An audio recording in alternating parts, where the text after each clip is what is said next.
En el mismo instante en que se enteraron del valor de mi pensión de jubilación, mi hija Natalia y mi yerno Adrián se presentaron en mi casa. Ni siquiera llamaron para avisar. Simplemente aparecieron, entraron como si el lugar les perteneciera, y se sentaron en mi salón con esa expresión que yo conocía demasiado bien. Era esa mirada calculadora que te dice que vienen a por algo concreto, algo que creen que es suyo por derecho. Natalia fue directa al grano.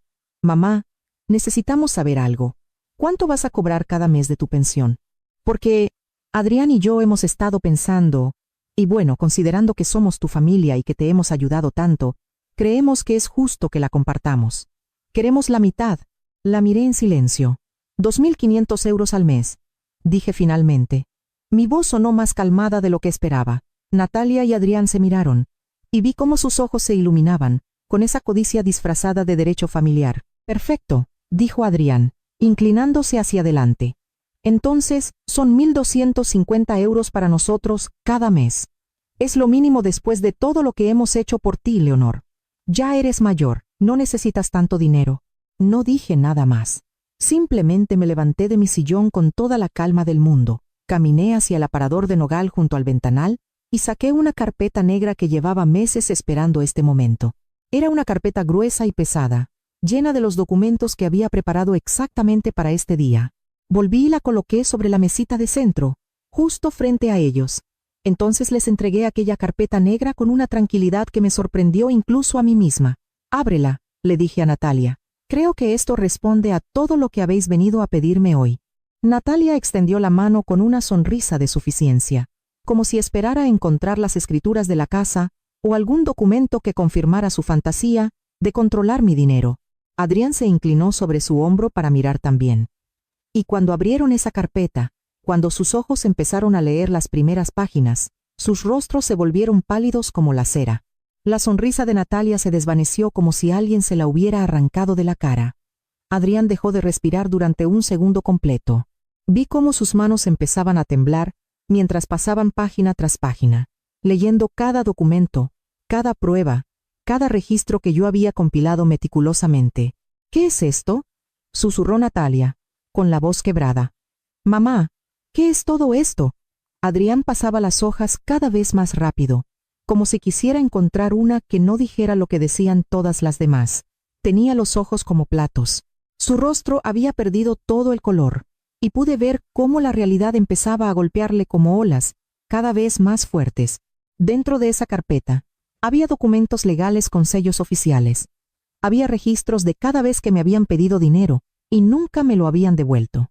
Había fechas exactas, cantidades precisas y conversaciones que había grabado con el permiso de mi abogada.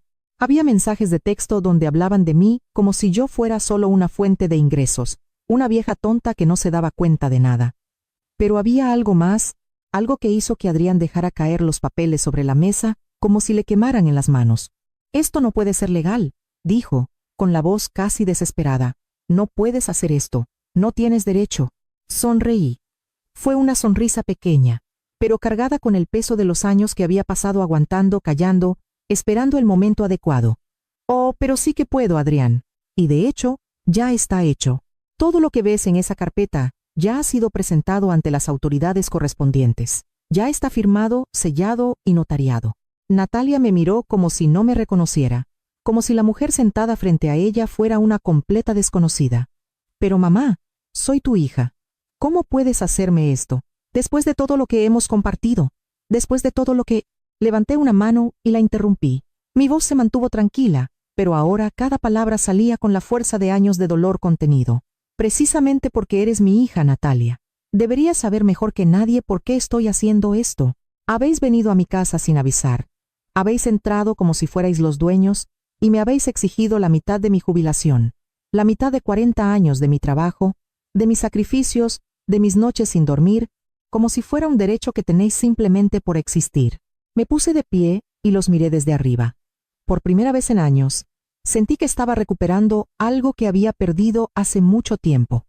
Mi dignidad, mi voz, mi poder para decir basta. Esa carpeta negra contiene toda la verdad sobre quiénes sois realmente y lo que habéis hecho. ¿Y ahora vais a vivir con las consecuencias de haber tratado a una mujer de 70 años como si no valiera nada más que el dinero que pudierais arrancarle? vais a entender que una madre puede amar a su hija, pero también puede defenderse cuando esa hija se convierte en su peor enemiga. Adrián intentó levantarse, pero levanté un dedo. Siéntate. Aún no he terminado de hablar. Y para mi sorpresa, se sentó, porque en ese momento, ambos acababan de entender algo fundamental. La viejecita, a la que creían poder manipular, ya no existía. En su lugar había una mujer que había aprendido a usar la ley, la verdad y su propia inteligencia como las armas más poderosas que existen. Pero para entender del todo cómo llegué a ese momento, en ese salón, con esa carpeta negra en mis manos y esa expresión de terror en los rostros de mi hija y mi yerno, necesito volver al principio de todo. Necesito regresar a esa mañana, apenas unas semanas antes, cuando todo empezó a desmoronarse de una forma que yo ya intuía pero no quería aceptar. Era un martes.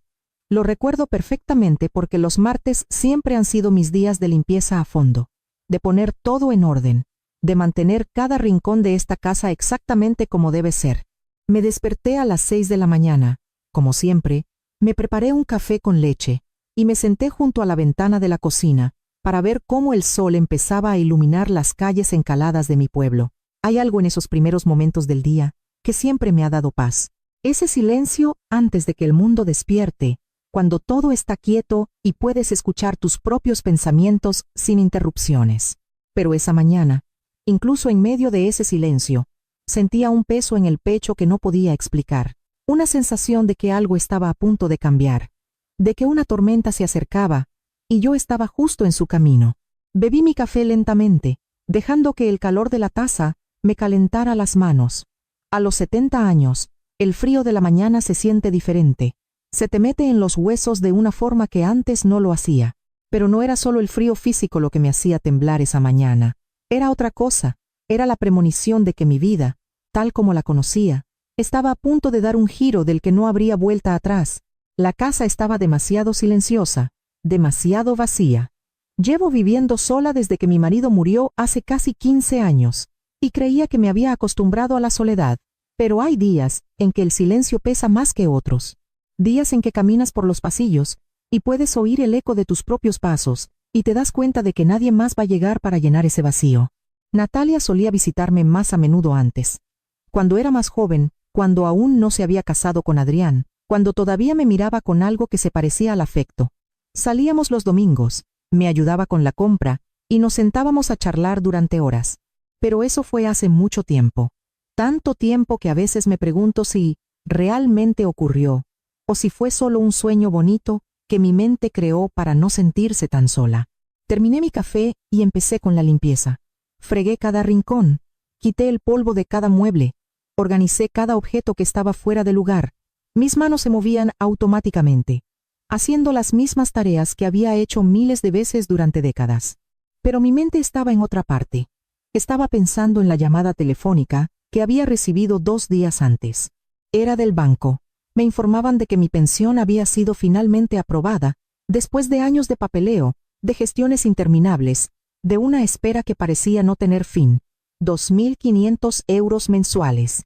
Después de 40 años trabajando como enfermera en el hospital comarcal, después de doblar turnos, de noches en vela atendiendo a pacientes, de sacrificar mi salud y mi tiempo para ayudar a los demás, por fin iba a recibir lo que era mío por derecho. Debería haber estado feliz, debería haberlo celebrado, pero en lugar de eso, sentí miedo, porque sabía, con esa certeza que solo dan los años y la experiencia, que en cuanto Natalia se enterara de esa cantidad, todo iba a cambiar, y no para mejor. Pasé el resto de la mañana intentando distraerme. Regué las plantas del pequeño patio que tengo en la parte de atrás. Esas plantas son lo único que realmente me da alegría últimamente. Las veo crecer, florecer, dar vida, y me recuerdan que todavía hay belleza en el mundo a pesar de todo. Hacia el mediodía, mi vecina Sara vino a visitarme. Sara tiene 65 años, y es la única persona en este vecindario que todavía se toma el tiempo de llamar a mi puerta solo para ver cómo estoy. Se sentó conmigo en la cocina mientras yo preparaba un café para ambas. «Te veo preocupada, Leonor», me dijo mientras sostenía su taza con ambas manos. «¿Ha pasado algo?». Le conté lo de la pensión, el dinero que por fin iba a empezar a recibir, y el miedo que sentía de que Natalia se enterara. Sara escuchó en silencio, asintiendo de vez en cuando, y cuando terminé de hablar suspiró profundamente. Haces bien en preocuparte, dijo finalmente. He visto cómo te trata tu hija cuando viene por aquí. He oído cómo habla de ti cuando cree que nadie la escucha. Leonor, no le debes nada a esa chica. Ya has hecho suficiente por ella. Pero es mi hija, Sara. Es mi única hija. Sara negó con la cabeza. Ser madre no significa dejar que te destruyan, Leonor. Ser madre no significa convertirte en un cajero automático del que pueden sacar dinero cuando quieran. Es hora de que pongas límites. Sus palabras se quedaron conmigo el resto del día. Límites. Una palabra tan simple, pero tan difícil de aplicar cuando se trata de tu propia sangre. ¿Cómo le pones límites a alguien a quien llevaste en tu vientre durante 9 meses? ¿Cómo le dices que no a alguien a quien se lo diste todo desde el momento en que nació? La tarde cayó lentamente. Me senté en el sofá del salón. Ese mismo sofá donde semanas más tarde se sentarían Natalia y Adrián para exigirme lo que no les pertenecía. Encendí la televisión, pero no presté atención a lo que emitían.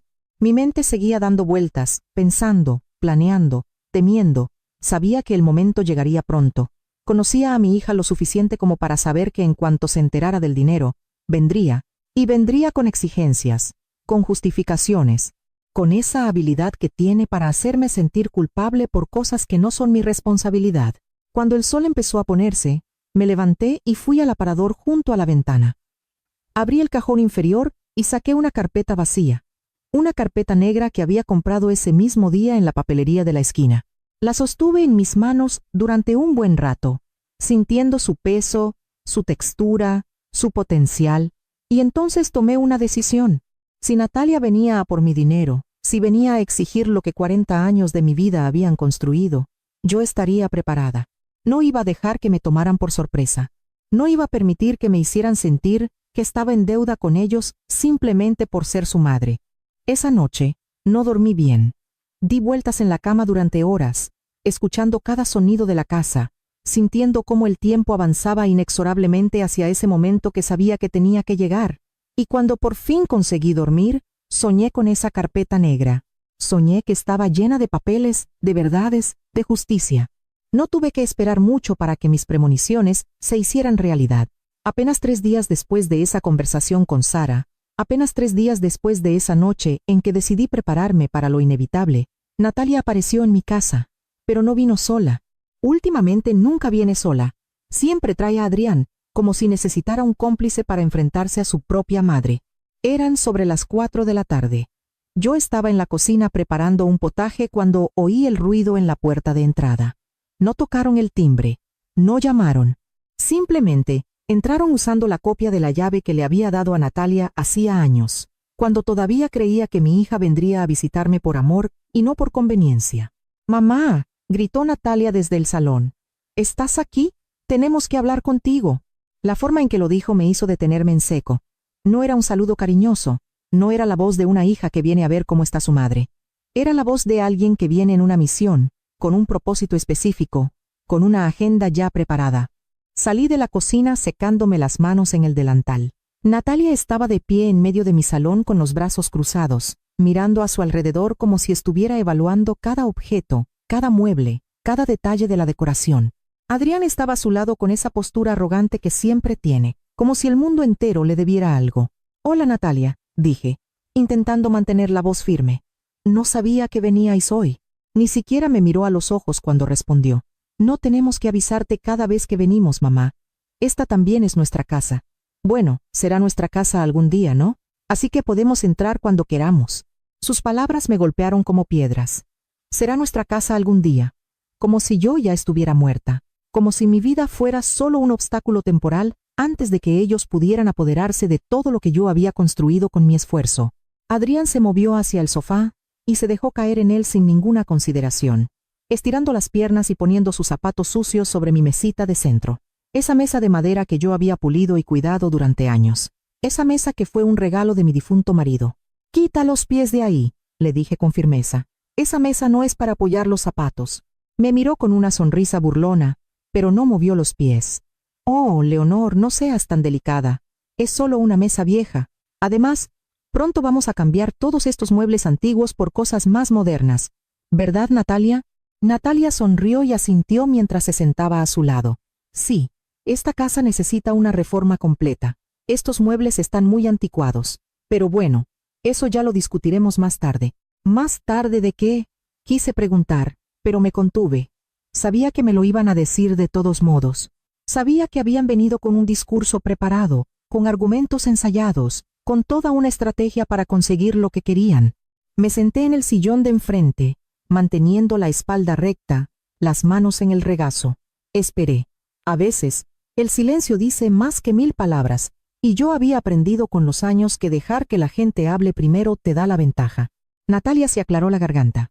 Mamá, nos hemos enterado de algo. Nos hemos enterado de que por fin te han aprobado la pensión. 2.500 euros al mes, ¿verdad? Es mucho dinero para una persona sola. Ahí estaba, la verdadera razón de la visita. No venían a preguntar cómo estaba. No venían a ver si necesitaba algo. Venían por el dinero. Siempre era por el dinero. Es mi pensión, dije simplemente. Después de 40 años de trabajo es lo que me corresponde. Adrián se inclinó hacia adelante, con los ojos brillando con esa codicia mal disimulada. Claro que es lo que te corresponde, Leonor. Nadie dice lo contrario. Pero también hay que ser realistas. Tú ya tienes todo lo que necesitas. Esta casa está pagada. Tus gastos son mínimos. No tienes grandes necesidades. Mientras que nosotros, bueno, nosotros tenemos muchos gastos. Tenemos proyectos, tenemos planes, tenemos toda una vida por delante. Natalia asintió con entusiasmo. Exacto, mamá. Adrián y yo hemos estado pensando en montar un negocio, pero necesitamos capital inicial. Y considerando que somos tu familia, que siempre hemos estado aquí para ti, hemos pensado que sería justo que nos ayudaras. Siempre habéis estado aquí para mí, repetí sus palabras lentamente, dejando que cada una cayera en el aire como gotas de veneno. ¿Cuándo fue la última vez que viniste a verme sin querer algo a cambio? ¿Cuándo fue la última vez que me llamaste solo para preguntar cómo estaba? Natalia frunció el ceño. No empieces con eso, mamá. Siempre estás con el mismo discurso de que no te visitamos lo suficiente. Tenemos vidas ocupadas, tenemos responsabilidades. No podemos estar viniendo aquí cada 2 días a cogerte de la mano. Adrián se rió. Además, que tú tampoco eres tan fácil de tratar, Leonor. Siempre te estás quejando de algo, siempre criticando todo lo que hacemos. A veces es agotador estar aquí. Sus palabras me dolieron más de lo que quería admitir, pero no dejé que se notara en mi rostro. Mantuve mi expresión neutral, mis ojos fijos en ellos, observando cada gesto, cada movimiento, cada señal de lo que realmente eran. Así que, continuó Natalia, hemos pensado que lo justo es que nos des 1.250 euros cada mes. Es la mitad de tu pensión. Con eso, nosotros podemos empezar nuestro negocio, y tú te quedas con otros 1.250 para tus gastos. Es un arreglo perfecto para todos. ¿Y si me niego?, pregunté con calma. La atmósfera en la habitación cambió de inmediato. Natalia se puso tensa. Adrián dejó de sonreír. Se miraron el uno al otro con una expresión que no pude interpretar del todo, pero que me puso en alerta. No creo que quieras negarte, mamá, dijo Natalia con una voz que intentaba sonar dulce pero solo sonaba amenazante. Somos tu familia, somos todo lo que tienes. Sería muy triste que por un poco de dinero te quedaras completamente sola en esta casa tan grande y vacía. Adrián asintió. Muy triste, porque ¿quién va a cuidar de ti cuando seas más mayor? ¿Quién va a estar pendiente si te pasa algo? Somos tu seguro de vida, Leonor, y los seguros hay que pagarlos. Ahí estaba la amenaza velada, la insinuación de que si no les daba lo que querían, me abandonarían por completo, como si su presencia esporádica y sus visitas llenas de exigencias fueran una especie de bendición por la que yo debería estar agradecida. Los miré durante un largo momento. Vi a mi hija, a la niña que había llevado en mis brazos, al bebé que había alimentado de mi propio cuerpo, convertida en esta mujer que ahora me miraba como si yo fuera solo un medio para conseguir dinero. Vi a su marido, a ese hombre que nunca había trabajado un día completo en su vida, que siempre estaba buscando atajos y formas fáciles de conseguir lo que quería, y en ese momento, tomé la decisión final. No iba a dejarme intimidar, no iba a permitir que me convirtieran en su fuente de ingresos. Era hora de que aprendieran lo que significaba enfrentarse a una mujer que había sobrevivido 70 años en este mundo y que ya no tenía nada que perder. Necesito pensar en vuestra propuesta, les dije finalmente, manteniendo mi voz lo más neutral posible. Es una decisión importante, y no quiero tomarla a la ligera.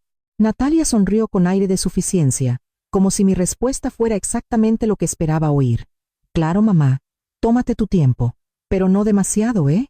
porque el negocio que queremos montar tiene una ventana de oportunidad limitada. Si esperamos mucho, perderemos el momento.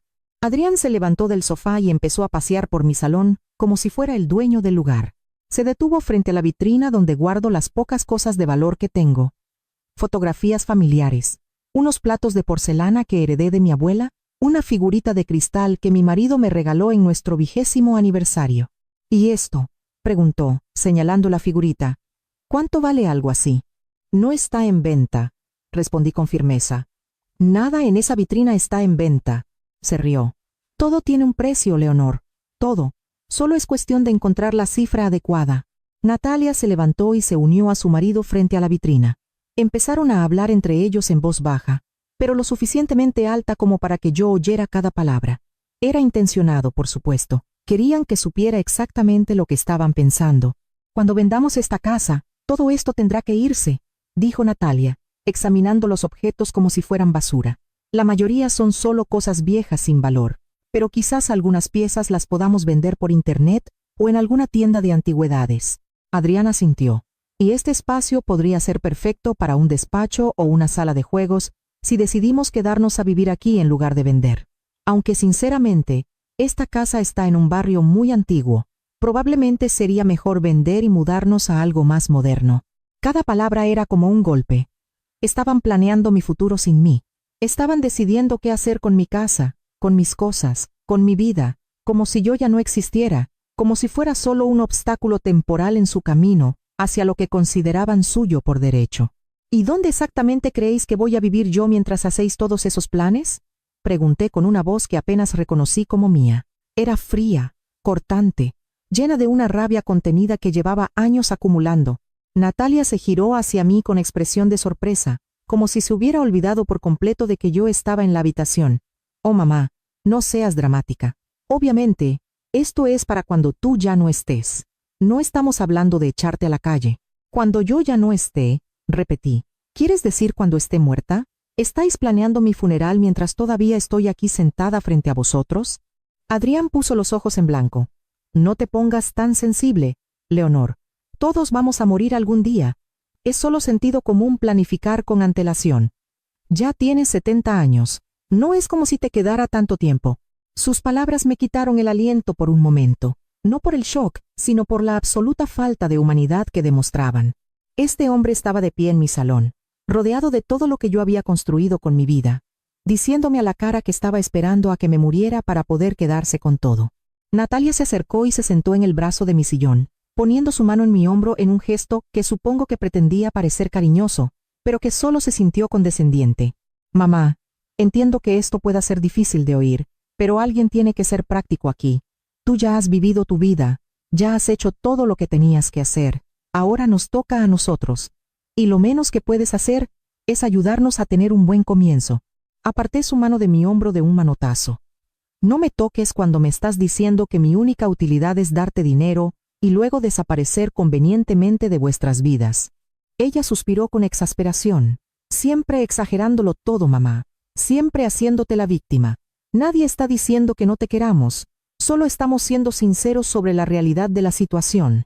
Adrián volvió al sofá y se sentó de nuevo, esta vez poniendo los pies aún más arriba sobre mi mesa. Mira, Leonor, seamos claros. O nos das esos 1.250 euros cada mes y todos contentos. O te niegas, y entonces ya veremos qué tal te va cuando estés de verdad sola. Porque créeme, sin nosotros no tienes a nadie. Tus amigas del barrio son tan viejas como tú. Tu familia está muerta o vive lejos. Somos todo lo que te queda. ¿Me estás amenazando?, pregunté directamente. ¿Estás amenazando a una mujer de 70 años en su propia casa? Natalia se rió, pero fue una risa forzada, nerviosa. No seas ridícula, mamá. Nadie te está amenazando. Solo te estamos explicando cómo son las cosas. Nos necesitas más de lo que nosotros te necesitamos a ti. Me puse de pie, entonces, reuniendo toda la dignidad que me quedaba. Creo que es hora de que os vayáis. Ya os haré saber cuándo haya tomado mi decisión sobre vuestra propuesta. Adrián no se movió del sofá. Tómate tu tiempo, pero no demasiado. Tenemos otras opciones si decides ponerte difícil. Hay residencias de ancianos que estarían encantadas de acogerte. Claro que tendrías que vender esta casa para pagar la mensualidad, pero al menos estarías cuidada. La amenaza era clara. O les daba lo que querían voluntariamente, o encontrarían la manera de declararme incapacitada, de hacerme parecer una anciana senil que no podía cuidarse a sí misma, y así tomar el control de todos mis bienes. Natalia se levantó y se estiró como si toda esta conversación la hubiera agotado. Piénsalo bien, mamá. Piensa en lo que es mejor para todos. No seas egoísta. No querrás terminar tus últimos años completamente sola, ¿verdad? Se dirigieron hacia la puerta sin esperar mi respuesta. Antes de salir, Natalia se giró una última vez. Ay, mamá, sería bueno que fueras pensando en hacer un testamento claro también. No queremos problemas legales más adelante. Sería mejor que todo quedara bien especificado ahora que todavía estás lúcida. La puerta se cerró tras ellos con un portazo seco que resonó en toda la casa. Me quedé de pie en medio del salón, temblando, no de miedo, sino de una indignación tan profunda que sentía que me quemaba por dentro. Caminé lentamente hacia la ventana, y los vi subir a su coche, un coche nuevo y lujoso, que evidentemente habían comprado con dinero que no tenían. Vi a Adrián decirle algo a Natalia, y ambos se rieron antes de arrancar el motor y marcharse. No querían mi bienestar, no les importaba si yo estaba bien o mal, solo querían mi dinero, solo querían mi casa, solo querían deshacerse de mí de la forma más conveniente posible para quedarse con todo lo que yo había construido a lo largo de 70 años de vida. Me senté de nuevo en mi sillón, esta vez dejando que las lágrimas por fin cayeran. Lloré no de tristeza, sino de rabia. Lloré porque mi única hija me veía como un obstáculo. Lloré porque había criado a alguien capaz de mirarme a los ojos y decirme que estaba esperando a que me muriera. Pero después de llorar, después de soltar todo ese dolor, me sequé las lágrimas y tomé una decisión. Si ellos querían jugar sucio, yo podía jugar aún más sucio. Si creían que podían intimidarme y manipularme, estaban a punto de descubrir que habían subestimado por completo a la mujer que tenían delante. Me levanté. Fui al aparador junto a la ventana y saqué esa carpeta negra y vacía que había comprado días atrás. La puse sobre la mesa y la abrí. Era hora de empezar a llenarla. A la mañana siguiente, me desperté con un propósito que no había sentido en años. No era venganza lo que buscaba, era justicia. Era la necesidad de protegerme de unas personas que claramente no tenían ningún respeto por mi vida ni por mi bienestar. Después de desayunar, cogí el teléfono y llamé a la única persona en la que podía confiar plenamente en este momento. Sara respondió al segundo tono. Necesito tu ayuda, le dije sin preámbulos, y necesito que esto quede entre nosotras. Media hora después, Sara estaba sentada en mi cocina con una taza de café en las manos, escuchándome relatar todo lo que había sucedido el día anterior. No me interrumpió ni una vez, solo asentía, con una expresión cada vez más seria a cada detalle que compartía. Cuando terminé, dejó la taza sobre la mesa con un golpe decidido. Esa chica necesita una lección que no va a olvidar en su vida, Leonor. Y el marido que tiene, también. ¿Qué necesitas que haga? Necesito testigos, le dije. Necesito que alguien más, aparte de mí, sepa exactamente lo que está pasando. Porque si intentan declarar que estoy senil, o que no estoy en mi sano juicio, necesito gente que pueda testificar lo contrario. Sara asintió de inmediato. Cuenta conmigo. Y conozco a otras 3 vecinas que también estarían dispuestas a ayudar. Todas hemos visto cómo te trata tu hija. Todas hemos oído las cosas horribles que dice cuando cree que nadie la escucha. Esa misma tarde, llamé al bufete de abogados que hay a 2 calles de mi casa. Pedí una cita urgente y me la dieron para el día siguiente. Pasé el resto del día organizando todos los documentos que tenía. Extractos bancarios que mostraban cada vez que Natalia me había pedido dinero, recibos de cosas que le había comprado, registros telefónicos, cualquier prueba física que pudiera respaldar mi versión de los hechos. También empecé a escribir. Cogí un cuaderno y comencé a anotar cada incidente que podía recordar. Cada vez que Natalia había sido cruel conmigo, cada vez que Adrián había entrado en mi casa sin permiso, cada comentario despectivo, cada insulto velado, cada momento en que me habían hecho sentir como una carga. Fechas, horas, lugares, todo lo que mi memoria podía recuperar. Y descubrí que recordaba mucho más de lo que pensaba. Años de maltrato que había estado ignorando, minimizando, excusando porque no quería admitir que mi propia hija era capaz de tratarme así. Al día siguiente, me vestí con mi mejor ropa y fui al bufete de abogados. La abogada que me atendió se llamaba Catalina Reyes. Era una mujer de unos 50 años, con una expresión seria pero amable, y unos ojos que te hacían sentir que te estaba escuchando de verdad. Le conté todo, cada detalle, cada amenaza, cada plan que Natalia y Adrián habían discutido abiertamente frente a mí. Catalina tomó notas meticulosamente, sin mostrar sorpresa ni juicio, solo pura profesionalidad. Cuando terminé, dejó su bolígrafo y me miró directamente a los ojos. Señora Carter, lo que usted me está describiendo es abuso económico y emocional, y las amenazas veladas sobre declararla incapacitada son muy serias. Tenemos que actuar rápido y de forma inteligente.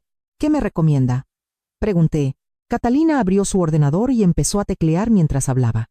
Primero vamos a preparar documentos legales que establezcan claramente su capacidad mental.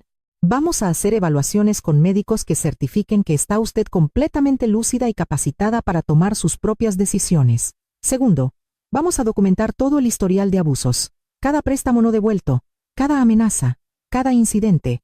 Tercero, vamos a revisar su testamento actual y a hacer uno nuevo que refleje sus verdaderos deseos. ¿Y si intentan detenerme?, pregunté. ¿Si intentan declarar que no estoy en mi sano juicio antes de que podamos hacer todo eso? Sonrió, pero fue una sonrisa profesional, calculadora. Por eso vamos a movernos rápido. Y por eso cada paso que demos va a estar respaldado por testigos, documentos oficiales y procedimientos legales impecables. Cuando terminemos, cualquier intento por parte de ellos de cuestionar su capacidad mental solo les va a dejar en evidencia. Pasé las siguientes 2 semanas en un torbellino de actividad. Visité a 3 médicos diferentes, cada uno certificando mi completa lucidez mental. Hice evaluaciones cognitivas que superé sin ningún problema. Conseguí declaraciones por escrito de Sara y otras 4 vecinas, testificando sobre mi estado mental y sobre el comportamiento abusivo de Natalia y Adrián. Catalina trabajó sin descanso. Preparó documentos revocando cualquier poder notarial que Natalia pudiera tener sobre mis decisiones médicas o financieras. Creó un nuevo testamento donde especificaba exactamente cómo quería que se distribuyeran mis bienes, con cláusulas que impedían que Natalia pudiera impugnar nada. Redactó cartas formales estableciendo límites claros sobre su acceso a mi propiedad. También instalé cámaras de seguridad discretas en mi casa. No eran obvias, pero cubrían todas las zonas principales: el salón, la cocina, la entrada. Catalina me había aconsejado documentar visualmente cualquier incidente futuro. Y entonces llegó el momento que sabía que llegaría. Una tarde, aproximadamente 3 semanas después de su última visita, Natalia y Adrián aparecieron de nuevo en mi casa. Esta vez, ni siquiera usaron la llave.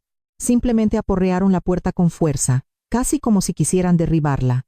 Abrí la puerta y me los encontré de pie en mi porche, ambos con expresiones de irritación mal disimulada. «Ya ha pasado suficiente tiempo, mamá», dijo Natalia sin siquiera saludar. «Venimos a por tu respuesta. ¿Nos vas a dar el dinero cada mes o no? Entrad», les dije con calma. «Creo que es hora de que tengamos una conversación seria». Entraron en mi salón, con esa actitud arrogante que tan bien conocía. Adrián fue directamente al sofá y se dejó caer en él. Natalia se quedó de pie, mirándome con impaciencia. «¿Y bien, cuál es tu decisión?», preguntó, cruzándose de brazos. Me senté en mi sillón, consciente de que cada palabra, cada gesto, estaba siendo grabado por las cámaras que ellos no sabían que existían. Mantuve mi voz tranquila, casi neutral. «He estado pensando mucho en vuestra propuesta», empecé, «y he llegado a algunas conclusiones importantes». Natalia sonrió, creyendo claramente que había ganado. «Sabía que entrarías en razón, mamá. Sabía que no querrías quedarte sola». Pero no la dejé continuar. «He llegado a la conclusión de que no tenéis ningún derecho sobre mi dinero, que vuestras amenazas son inaceptables y que vuestro comportamiento hacia mí durante años ha sido abusivo y manipulador». El silencio que siguió fue denso, pesado. Natalia me miró como si no hubiera entendido bien mis palabras. Adrián se incorporó en el sofá, su expresión cambiando de relajada a tensa en un segundo. «¿Qué has dicho?», preguntó Natalia, con la voz peligrosamente baja. Me levanté y caminé hacia el aparador junto a la ventana. Saqué la carpeta negra, ahora gruesa con todos los documentos que había recopilado durante las últimas semanas. La sostuve en mis manos, sintiendo su peso, sintiendo el poder que representaba. «He dicho que no vais a recibir ni un céntimo de mi pensión», repetí con voz firme. «Y no solo eso, vais a dejar de entrar en mi casa cuando os dé la gana. Me vais a devolver la llave que tenéis y vais a empezar a tratarme con el respeto que merezco». Adrián se puso de pie de un salto. «No puedes hablarnos así, no puedes echarnos. Somos tu familia. Volví a mi sitio y coloqué la carpeta negra sobre la mesita de centro, justo frente a ellos. La empujé suavemente hacia Natalia. Ábrela, le dije. Creo que esto responde a todo lo que habéis venido a pedirme hoy. Natalia miró la carpeta negra como si fuera una serpiente venenosa. Sus manos temblaron ligeramente cuando la cogió, y pude ver cómo tragaba saliva antes de abrirla. Adrián se acercó de inmediato, inclinándose sobre su hombro para ver el contenido. La primera página era una carta formal de mi abogada, Catalina Reyes, dirigida a ambos. Estaba redactada en un lenguaje legal impecable, pero el mensaje era claro: cese y desista inmediato de todos los permisos que tenían sobre mi propiedad, mis finanzas y mis decisiones personales. Natalia pasó a la segunda página. Era un documento notariado revocando cualquier poder que ella pudiera haber tenido sobre mis cuentas bancarias. Sus ojos se movieron rápidamente sobre las palabras, y vi cómo su rostro perdía color con cada línea que leía. Esto no tiene validez, dijo con voz temblorosa. No puedes hacer esto sin consultarnos. Oh, pero sí que puedo, respondí con calma. Y ya está hecho. Todo fue revisado por abogados, notariado y registrado legalmente. Cada documento en esa carpeta es completamente válido. Adrián le arrebató la carpeta de las manos a Natalia y empezó a hojear las páginas con movimientos bruscos, desesperados. Su rostro se puso rojo cuando llegó a la tercera sección. Un registro detallado de todos los préstamos que me habían pedido en los últimos 5 años. Cada cantidad, cada fecha, cada promesa de devolución incumplida. Había 17 préstamos documentados. Desde los 500 euros que me pidió Natalia, para una supuesta emergencia médica que nunca existió, hasta los 3.000 que Adrián necesitaba urgentemente para un negocio que nunca se materializó. En total, sumaban más de 23.000 euros que nunca habían devuelto. Esto es privado, gritó Adrián, con la voz ahogada. No tienes derecho a documentar esto así. Tengo todo el derecho, respondí, especialmente cuando venís a exigir más dinero sin haber devuelto un céntimo de lo que ya os presté. Natalia siguió pasando páginas, con la respiración cada vez más agitada. Llegó a la sección de las evaluaciones médicas. 3 certificados de 3 médicos diferentes, todos con fechas recientes, todos confirmando mi completa capacidad mental y mi absoluta lucidez. ¿Fuiste a 3 médicos diferentes?, preguntó, incrédula. ¿Todo esto para qué? ¿Para demostrar que estás cuerda?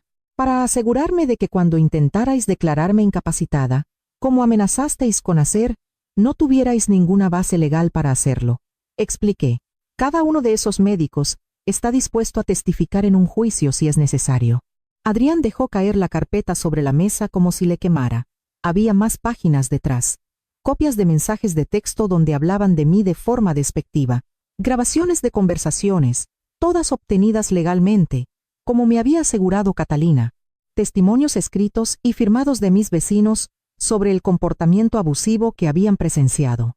Y en la última sección, el documento que realmente los dejó sin habla, mi nuevo testamento. Lo había redactado con un cuidado extremo, dejando muy claro que la casa y todos mis bienes serían donados a organizaciones benéficas en el momento de mi muerte. Natalia recibiría una cantidad simbólica de 1.000 euros. Nada más. «Me estás desheredando», susurró Natalia, con los ojos llenos de unas lágrimas que no supe si eran de rabia o de genuino shock. «Soy tu hija, soy tu única hija, y me trataste como un cajero automático», respondí sin emoción en la voz.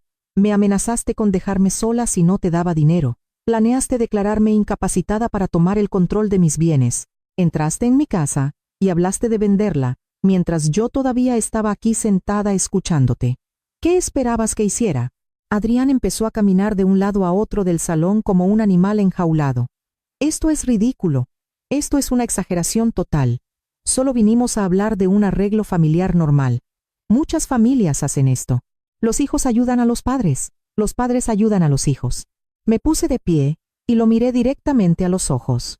«Ayudar es voluntario, Adrián. Vosotros no vinisteis a pedir ayuda. Vinisteis a exigir, a amenazar, a manipular. Hay una diferencia enorme». Natalia cerró la carpeta con un golpe seco. Le temblaban tanto las manos que apenas podía sostenerla. «Has hecho esto para hacernos daño, para castigarnos por pedir lo que nos corresponde». «¿Lo que os corresponde?», repetí con incredulidad. «¿Mis 40 años de trabajo os corresponden? ¿Mi casa que pagué con mi propio esfuerzo os corresponde?» ¿Mi pensión que me gané tras décadas de sacrificio os corresponde? Soy tu hija, gritó Natalia. Eso debería significar algo, después de todo lo que hemos pasado juntas. ¿Así me lo pagas? La miré durante un largo momento. Vi a la niña pequeña que se sentaba en mi regazo y me pedía que le leyera cuentos. Vi a la adolescente que acudía a mí cuando tenía problemas en el instituto. Vi a la joven adulta que lloró en mis brazos cuando su primer novio le hizo daño. Todas esas versiones de mi hija parecían haber desaparecido, reemplazadas por esta mujer desconocida que solo veía valor en las cosas materiales. Ser mi hija debería significar que me quieres por quien soy, no por lo que tengo, dije con la voz rota pero firme. Debería significar que te preocupas por mi bienestar tanto como por el tuyo. Debería significar respeto, cariño, consideración. Pero hace años que dejaste de verme como tu madre. Ahora solo soy una fuente de dinero para ti. Eso no es verdad, sollozó Natalia, pero sus lágrimas no me conmovieron. Yo había llorado demasiadas veces a solas en esta casa, preguntándome en qué había fallado como madre, preguntándome qué había hecho mal para que mi hija se convirtiera en esto. Adrián se acercó a mí con una expresión que intentaba ser amenazante. Te vas a arrepentir de esto, Leonor. Te vas a arrepentir de habernos tratado así. Vamos a impugnar ese testamento. Vamos a demostrar que alguien te ha manipulado para hacer todo esto. Señalé hacia las esquinas del salón donde estaban instaladas las cámaras. Adelante, intentadlo. Cada palabra que habéis dicho hoy ha sido grabada. Cada amenaza, cada insulto, cada intento de intimidación.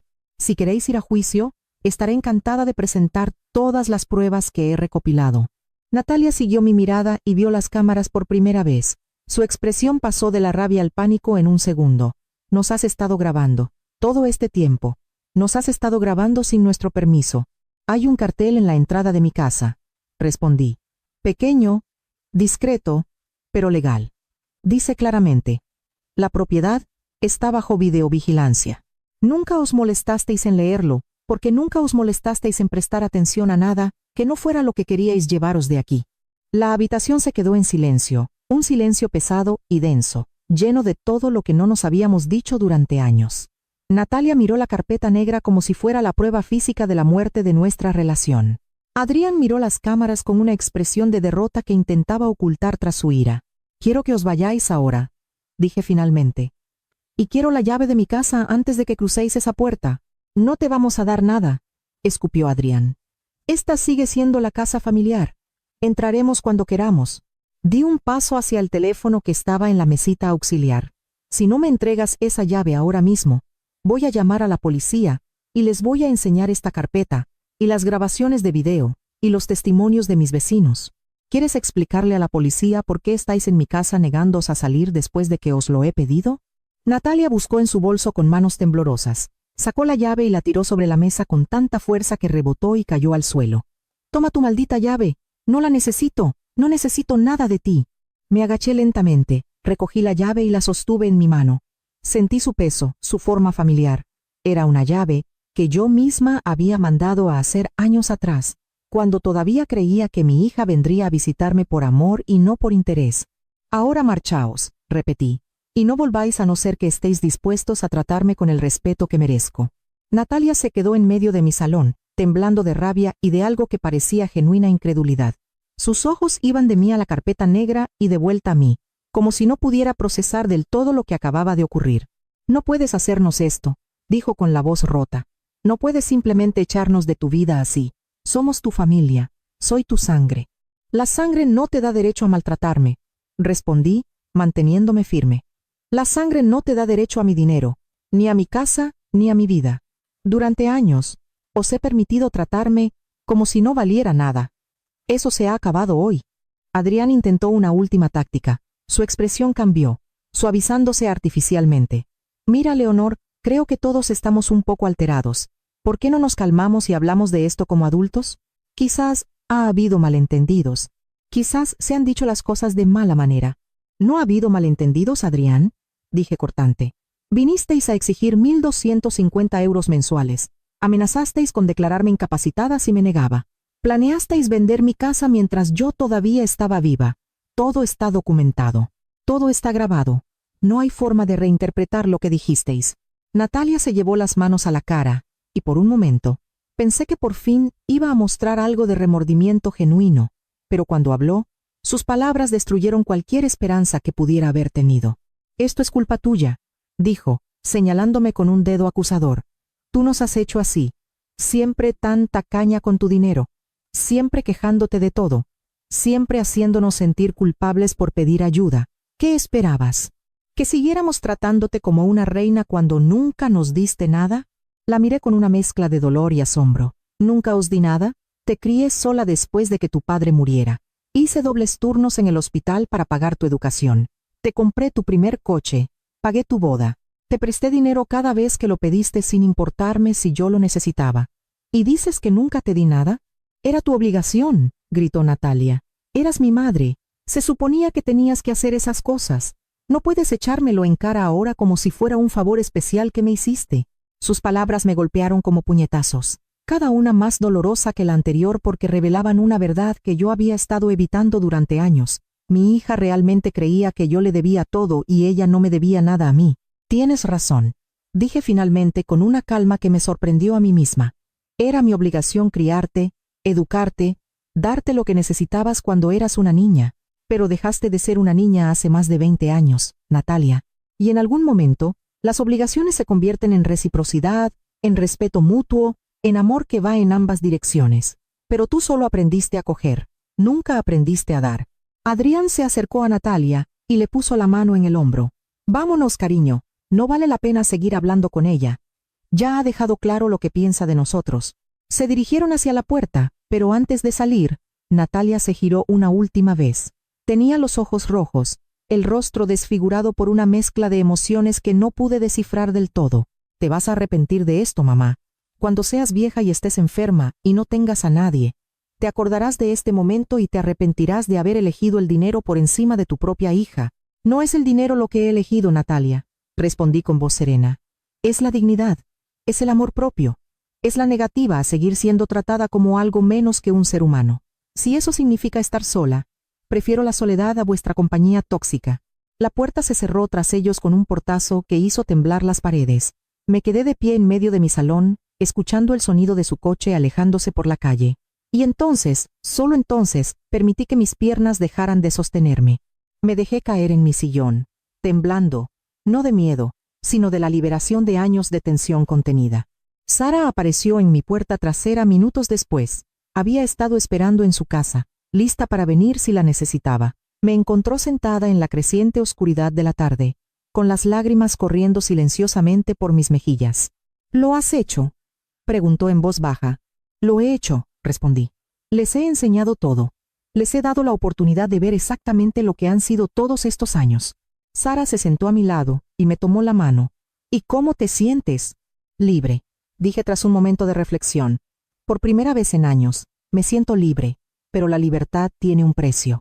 Y estaba a punto de descubrir exactamente cuán alto era ese precio, porque Natalia y Adrián no se iban a rendir tan fácilmente. No iban a aceptar la derrota sin intentar destruirme en el proceso. Durante los días siguientes, mi teléfono no dejó de sonar. Eran números desconocidos, llamadas que no respondí. Dejaban mensajes de voz. Algunos de Natalia llorando, otros de Adrián amenazando, otros de personas que decían ser abogados pero que claramente no lo eran. Sara y las otras vecinas se turnaron para visitarme, asegurándose de que nunca estuviera completamente sola. Instalé nuevas cerraduras en todas las puertas. Reforcé la seguridad de la casa. Mantuve mi móvil siempre cargado y con el número de emergencias en marcación rápida. Una semana después del enfrentamiento, recibí una carta certificada. Era de un bufete de abogados diferente al mío. Natalia y Adrián me demandaban. Alegaban que yo era mentalmente incompetente, que había sido manipulada por terceros para cambiar mi testamento, que les debía dinero por cuidados que supuestamente me habían proporcionado durante años. Llevé la carta inmediatamente a Catalina. La leyó con una expresión impasible, tomando notas en su cuaderno. «Esto es exactamente lo que esperábamos», dijo finalmente.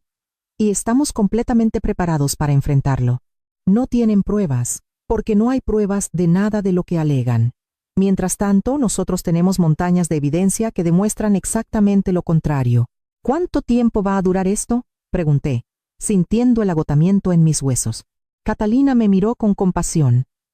«Puede llevar meses, quizás más. Pero Leonor, necesito que entiendas algo importante. Tú ya has ganado.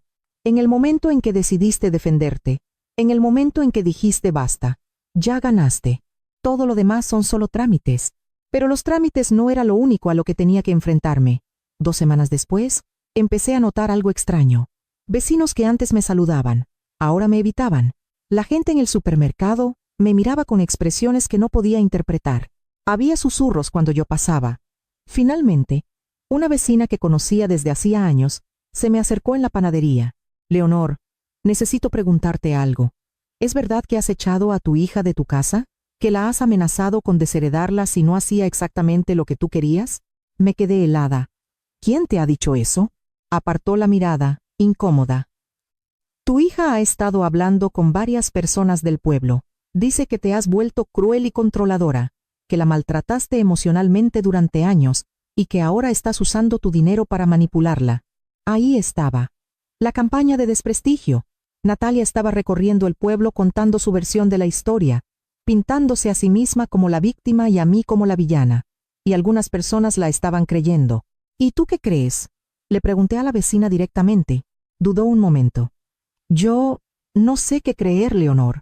Te conozco desde hace años, pero también es tu hija. ¿Por qué mentiría sobre algo así? ¿Por qué quiere mi dinero? Respondí simplemente. Porque la confronté por años de abuso y manipulación. Porque puse límites que ella no está dispuesta a aceptar. La mujer asintió lentamente, pero vi la duda en sus ojos. Natalia había sembrado su veneno de manera efectiva, y ahora tendría que vivir con las consecuencias de que algunas personas nunca creerían mi versión de los hechos. Las semanas que siguieron fueron las más duras que había enfrentado en mucho tiempo. La campaña de desprestigio de Natalia se intensificó de formas que no había previsto. No se conformó con hablar mal de mí en el vecindario. Fue más lejos, mucho más lejos. Un día, Sara llegó a mi casa con el rostro pálido y el teléfono en la mano. Leonor, tienes que ver esto, dijo con voz temblorosa. Me enseñó su pantalla. Era una publicación en redes sociales que había hecho Natalia, acompañada de una fotografía mía de hacía varios años, donde se me veía especialmente cansada y demacrada. El texto decía: mi madre, de 70 años, me ha echado de su vida por negarme a darle todo mi dinero. Durante años la he cuidado, visitado y apoyado. Pero ahora que ha conseguido una buena pensión, se ha vuelto avara y cruel. Está completamente sola porque ha alejado a todos los que la querían. Por favor, rezad por ella, porque claramente está perdiendo la cabeza en su vejez. La publicación tenía cientos de reacciones, comentarios de gente que ni siquiera conocía, expresando su lástima por Natalia, diciendo lo terrible que era que los ancianos se volvieran tan difíciles, compartiendo sus propias historias sobre padres complicados. Sentí como si me hubieran vaciado por dentro. Mi propia hija me estaba exponiendo públicamente, mintiendo descaradamente, manipulando la narrativa para hacerse la víctima. Y la gente la creía. Claro que la creían. Era más fácil creer que una anciana se había vuelto amargada y egoísta que aceptar que una hija pudiera ser tan manipuladora. Catalina, mi abogada, me llamó esa misma tarde. Leonor, ¿has visto las publicaciones? Necesitamos documentar todo esto también. Es una prueba adicional de difamación y de su patrón de comportamiento manipulador. Pero mientras Catalina veía pruebas legales, yo solo veía el dolor de que mi propia hija estuviera destruyendo públicamente mi reputación. Sara se quedó conmigo esa noche, negándose a dejarme sola. Las cosas empeoraron antes de mejorar. Adrián empezó a aparecer en lugares a los que yo solía ir, en el supermercado, en la farmacia, en la iglesia. Nunca se acercaba directamente, pero se aseguraba de que yo lo viera, de que supiera que me estaba siguiendo, vigilando, intimidando. Una tarde, al salir de casa de Sara, me lo encontré apoyado en mi coche. Sonrió al verme, pero fue una sonrisa fría, calculadora. Leonor, tenemos que hablar, dijo, bloqueándome el paso hacia la puerta del conductor. No tengo nada que hablar contigo, respondí, intentando mantener la voz firme. Apártate de mi coche. Solo quiero que sepas que Natalia está sufriendo mucho por tu culpa, continuó, ignorando mis palabras. Ha llorado todas las noches, no puede dormir, no puede comer. Estás destrozando a tu propia hija por dinero. Saqué mi teléfono y empecé a grabar. Apártate de mi coche, ahora mismo, o llamo a la policía por acoso. Levantó las manos en un gesto de falsa rendición, pero sus ojos seguían siendo amenazantes. Vale, Pero recuerda mis palabras, Leonor. Todo esto va a acabar muy mal para ti. Muy mal. Se alejó, y yo me quedé temblando junto a mi coche durante varios minutos, antes de poder reunir la compostura suficiente para conducir a casa. Inmediatamente, le envié la grabación a Catalina, quien la añadió a nuestra creciente colección de pruebas. Pero mientras yo acumulaba pruebas legales, Natalia y Adrián acumulaban sus propias pruebas falsas. Descubrí que habían ido a hablar con los servicios sociales, presentando una denuncia anónima alegando que yo vivía en condiciones insalubres y que era un peligro para mí misma. 2 trabajadoras sociales aparecieron en mi puerta una mañana. Fueron amables, pero profesionales, explicando que tenían que hacer una visita de control debido a un informe que habían recibido. Las dejé entrar, con el corazón latiéndome con fuerza. Recorrieron cada habitación de mi casa, tomando notas, haciendo preguntas. Mi casa estaba impecable, como siempre, cada superficie limpia, cada objeto en su lugar, mi nevera llena de comida fresca, mis medicamentos organizados correctamente. Después de 30 minutos, la trabajadora social principal me miró con una expresión de disculpa. Señora Carter, su casa está en perfectas condiciones. Claramente se está cuidando muy bien a sí misma. Vamos a cerrar este caso como infundado. ¿Puedo saber quién hizo el informe?, pregunté, aunque ya sabía la respuesta. Negó con la cabeza. Lo siento, eso es confidencial. Pero puedo decirle que esto parece ser parte de un conflicto familiar. Si necesita ayuda legal, hay recursos disponibles. Después de que se fueran, me senté en mi salón y, por primera vez en semanas, sentí que quizás, solo quizás, las cosas iban a salir bien. Cada intento de Natalia y Adrián por hacerme quedar mal estaba fracasando. Cada mentira que contaban era desmentida por la realidad de mi situación. Pero no se rindieron. La siguiente táctica fue aún más desesperada. Natalia empezó a llamar a conocidos míos del hospital donde había trabajado, gente que no había visto en años, diciéndoles que estaba enferma, que necesitaba ayuda, que estaba rechazando tratamiento médico por orgullo. Varios de mis antiguos compañeros me llamaron preocupados. Leonor, nos ha llamado Natalia diciendo que estás muy mal de salud, pero que te niegas a aceptar ayuda. ¿Es verdad? ¿Necesitas algo? Tuve que explicar una y otra vez que estaba perfectamente bien, que Natalia estaba mintiendo, que había un conflicto familiar que ella estaba escalando de formas cada vez más preocupantes. Algunos me creyeron de inmediato, otros se quedaron dudosos, claramente confundidos sobre a quién creer. Un mes después del enfrentamiento inicial, recibí una citación oficial. La demanda de Natalia y Adrián procedía a juicio. Catalina y yo nos preparamos meticulosamente. Organizamos cada documento, cada grabación, cada testimonio. Teníamos un caso sólido, irrefutable. Pero la noche antes de la primera vista, sonó mi teléfono. Era un número que no reconocí, pero algo me hizo contestar. Mamá, era la voz de Natalia, pero sonaba diferente, rota, vulnerable, como la de la niña que había sido décadas atrás. Mamá, por favor, podemos arreglar esto. No tiene por qué llegar a juicio. Podemos hablar, podemos negociar algo. No hay nada que negociar, Natalia, dije, manteniendo la voz firme, a pesar del dolor que sentía. Tú elegiste este camino, cuando decidiste exigirme dinero y amenazarme, cuando decidiste difamarme públicamente, cuando decidiste intentar destruir mi reputación. Pero soy tu hija, lloró. ¿De verdad vas a hacer esto? ¿De verdad vas a llevarme a juicio? Tú me llevaste a mí primero, le recordé. Yo solo me estoy defendiendo. Hubo un largo silencio al otro lado de la línea. Cuando Natalia volvió a hablar, su voz había cambiado. La vulnerabilidad había desaparecido, reemplazada por algo frío y duro. Bien. Pues nos vemos en el juzgado, mamá. Y que gane la mejor. La línea se cortó. Me quedé con el teléfono en la mano, sintiendo el peso de todo lo que había perdido y todo lo que estaba a punto de ganar. Al día siguiente me vestí con mi mejor ropa y me dirigí al juzgado. Sara y mis otras vecinas vinieron conmigo, un pequeño ejército de apoyo. Catalina me esperaba en la entrada con su carpeta llena de pruebas y una expresión de tranquila confianza. Cuando entré en la sala, vi a Natalia y Adrián sentados al otro lado con su abogado. Natalia no me miró. Mantuvo sus ojos fijos en la mesa frente a ella, con el rostro pálido y tenso. El juez entró y el proceso comenzó.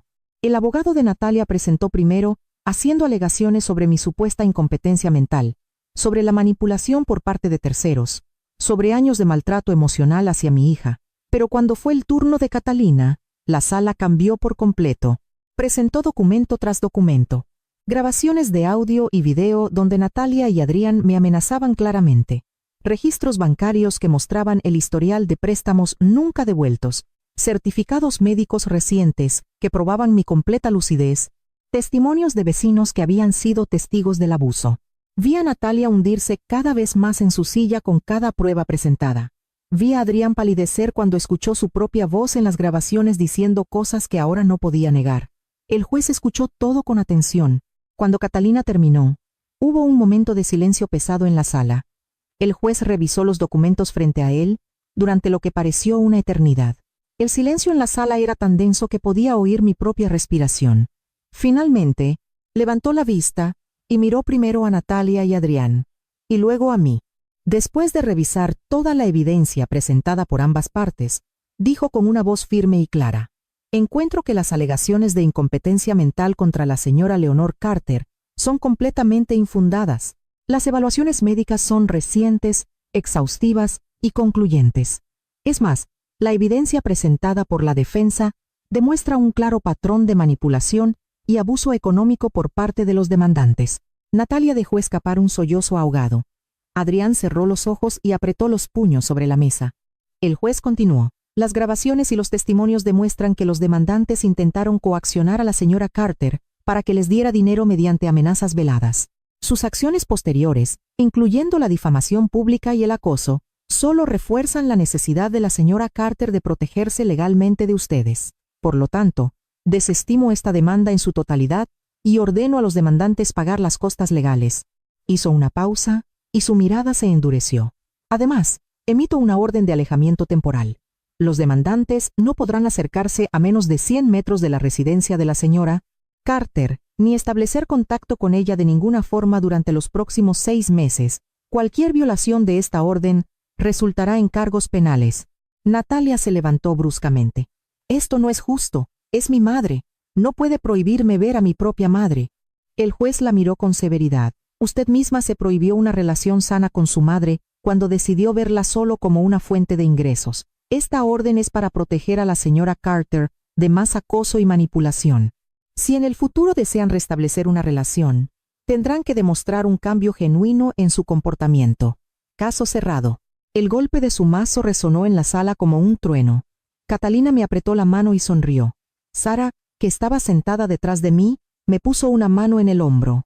Había ganado, no solo legalmente, sino en la recuperación de mi dignidad y mi derecho a vivir en paz. Salimos del juzgado y vi a Natalia y Adrián alejándose hacia su coche. Natalia se giró una vez para mirarme, y en sus ojos vi algo que me sorprendió. No era rabia ni odio, sino miedo. Por primera vez, creo que entendió las consecuencias reales de sus acciones. Los meses que siguieron fueron reveladores. A través de Sara y otras vecinas, me fui enterando de cómo les iba a Natalia y Adrián después de la orden judicial. Sin acceso a mí ni a mi dinero, su situación empezó a deteriorarse rápidamente. El negocio que supuestamente iban a montar nunca se materializó, porque nunca había sido más que una excusa para conseguir dinero. Adrián perdió su trabajo después de que su empleador descubriera que había estado faltando constantemente. Natalia intentó conseguir préstamos en varios bancos, pero su historial de crédito era tan malo que todos la rechazaron. Tuvieron que mudarse de su piso relativamente lujoso a uno mucho más pequeño en un barrio menos agradable. El coche nuevo del que tanto presumían fue embargado por falta de pago.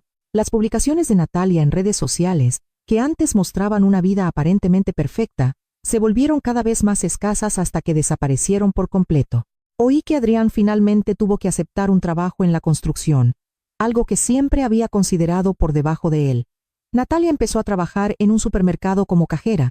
Eran trabajos honestos, trabajos dignos, pero para ellos representaban una caída enorme desde la vida que habían imaginado vivir con mi dinero.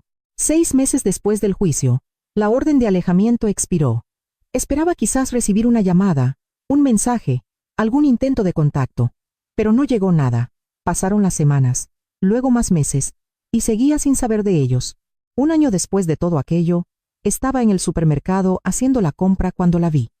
Natalia estaba en una de las cajas, con el uniforme de la tienda, pasando productos con movimientos mecánicos. Se la veía cansada, con ojeras profundas y el pelo menos cuidado de lo que solía llevarlo. Nuestras miradas se cruzaron por un segundo. Vi algo cruzar su rostro, una mezcla de vergüenza, dolor y algo que podría haber sido arrepentimiento, pero inmediatamente desvió la mirada y siguió trabajando. Me puse en la cola de otra caja. No fue crueldad, sino autoprotección. Yo no estaba preparada para ese encuentro, y claramente ella tampoco. Mientras tanto, mi vida había tomado un rumbo completamente diferente. Con la tranquilidad que vino después de establecer límites firmes, empecé a disfrutar de verdad de mi jubilación. Me uní a un grupo de voluntarios en el hospital donde había trabajado, ayudando a organizar actividades para los pacientes de larga estancia. Sara y yo empezamos a viajar juntas, pequeños viajes a ciudades cercanas, visitando lugares que siempre habíamos querido ver, pero nunca habíamos tenido tiempo. Invertí parte de mi pensión en arreglar mi casa, haciéndola más cómoda y accesible para mis años. También conocí a otras mujeres en situaciones similares a la mía. Formamos un pequeño grupo de apoyo. Nos reuníamos cada 2 semanas para tomar café y compartir nuestras experiencias. Descubrí que no estaba sola, que había muchas madres que habían tenido que tomar decisiones difíciles para protegerse de hijos adultos, que solo las veían como recursos.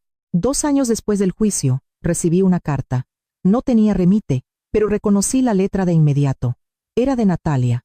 La abrí con manos temblorosas, sin saber qué esperar. La carta era breve. No pedía perdón directamente, ni intentaba justificar lo que había hecho. Simplemente decía: «Mamá, estoy empezando a entender muchas cosas que antes no entendía. El trabajo duro me ha enseñado lecciones que nunca aprendí cuando las cosas venían fáciles. No te pido que me perdones ahora. Solo quiero que sepas que por fin veo lo que no quise ver. Espero que estés bien. Espero que seas feliz, Natalia». Guardé la carta en un cajón. No respondí. Quizás algún día lo haría, o quizás no. Pero el hecho de que ella por fin estuviera entendiendo algo, aunque fuera tarde, me dio una pequeña medida de paz. La vida continuó. Mi casa siguió siendo mi santuario. Las plantas de mi patio siguieron floreciendo. Sara y mis otras amigas siguieron visitándome con regularidad. Mi pensión me permitió vivir con dignidad y comodidad, ayudar a causas que me importaban y disfrutar de los años que me quedaban sin la ansiedad constante de ser explotada. ¿Echaba de menos a mi hija? Por supuesto. Echaba de menos a la niña que había sido, a la joven que podría haber sido si hubiera tomado decisiones diferentes. Pero no echaba de menos el abuso, no echaba de menos las amenazas. No echaba de menos vivir con el miedo constante de que vinieran a exigir más de lo que yo podía dar. Una tarde, sentada en mi porche viendo el atardecer, Sara se sentó a mi lado con 2 tazas de infusión caliente. ¿Te arrepientes alguna vez de lo que hiciste?, me preguntó en voz baja. Lo pensé durante un largo momento antes de responder. Me arrepiento de que fuera necesario. Me arrepiento de que mi hija y yo llegáramos a ese punto. Pero no me arrepiento de haberme defendido. No me arrepiento de haber elegido mi dignidad por encima de su manipulación. Sara asintió. Hiciste lo correcto, Leonor. Les diste la oportunidad de cambiar cuando les entregaste esa carpeta negra. Ellos eligieron luchar en lugar de reflexionar. Esa fue su decisión, no la tuya. Tenía razón. Les había dado la oportunidad de ver la verdad, de enfrentarse a su propio comportamiento, de elegir un camino diferente. Ellos eligieron la negación y el ataque. Las consecuencias que afrontaron fueron el resultado de sus propias acciones, no de las mías. Ahora, mientras el sol se ponía pintando el cielo de naranjas y rosas, sentía algo que no había sentido en años. Paz verdadera. No era la paz de tenerlo todo resuelto perfectamente. No era la paz de una familia feliz reunida en torno a una mesa. Era la paz de saber que había defendido mi valor como ser humano. La paz de saber que había establecido límites saludables. La paz de saber que los últimos años de mi vida los viviría bajo mis propios términos. Hoy estoy sola, en el sentido de que mi hija no está en mi vida de la forma en que una vez imaginé que estaría. Pero no estoy vacía. Estoy rodeada de amigas verdaderas que me valoran por quien soy, no por lo que tengo. Estoy llena de propósito a través de mi voluntariado. Estoy en paz con las decisiones que tuve que tomar.